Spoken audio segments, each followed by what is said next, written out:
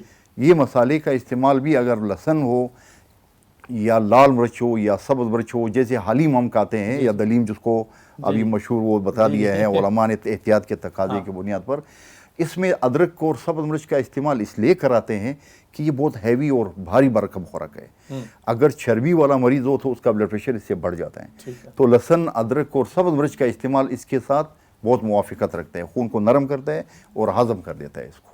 ٹھیک ہے. اچھا یہ بھی بتائیے گا کہ لوگ جو اس کے شکار ہو گئے ہائی بلڈ پریشر کا, کولیسٹرول کا, انہیں اب بڑی احتیاط کرنی ہے, ساری چیزیں خوراک میں بھی احتیاط کرنی ہے, لیکن اگر کوئی پہلے سے ہی بچنا چاہتا ہو تو اسے کن 3-4 چیزوں پہ فوکس رکھنا چاہیے, اور یہ جو چہل قدمی ہوتی ہے یہ کتنی مفید ہوتی ہے اس کے لیے؟ جو کولیسٹرول, میں نے عرض کیا کہ کولیسٹرول والا مریض جو ہوتا ہے وہ ہمیشہ لو بلڈ پریشر کا مریض ہوگا. ٹھیک ہے. ہاں, ہائی بلڈ پریشر نہیں ہوتا ہے. ویسے ہائی بلڈ پریشر اگر ہوتا بھی ان کو ہے تو وہ رد عمل کے تو اس کو مزید آپ نے نمک یا لیمو یا ادرک لہسن کا استعمال بڑھانا ہے اس کے لیے. لیکن اگر ہائی بلڈ پریشر کے لیے تو اس کے لیے چلنا پھرنا بھی ایک اعتدال سے نارمل حد تک کرنا چاہیے, بلکہ آرام اس کے لیے زیادہ اچھا ہے. نہانا اچھا ہوتا ہے تاکہ اس کی ٹمپریچر جو باڈی کا ہے وہ نارمل لیول پر آ جائے, اس کے خون میں کولڈنس پیدا ہو جائے. High blood pressure. اچھا اس میں جی آپ بات پہلے مکمل. اور جو لو بلڈ پریشر کا مریض ہوتا ہے ان کے لیے تو چلنا پھرنا بہت مفید ہوتا ہے. دل کی پمپنگ کو ضرورت ہوتا ہے کہ وہ چلا جائے. یہ محرکات بیرونی اور اندرونی طور پر اس کو وہ چیزیں کھلانا چاہیے جو اس کے دل کی پمپنگ بڑھ جائے, اور آگے جو راستے میں اس کے کولیسٹرول جمع ہو چکا ہے اس کو وہ پگھلانے میں معاون ہو. تو یہ دونوں چیزیں تھوڑا سا فرق کرنا چاہیے کہ ہائی بلڈ پریشر حقیقی وہ خون کے اندر حدت اور گرمی سے ہوتا ہے, اور زیادہ چٹپٹے مسالہ دار چیزوں سے.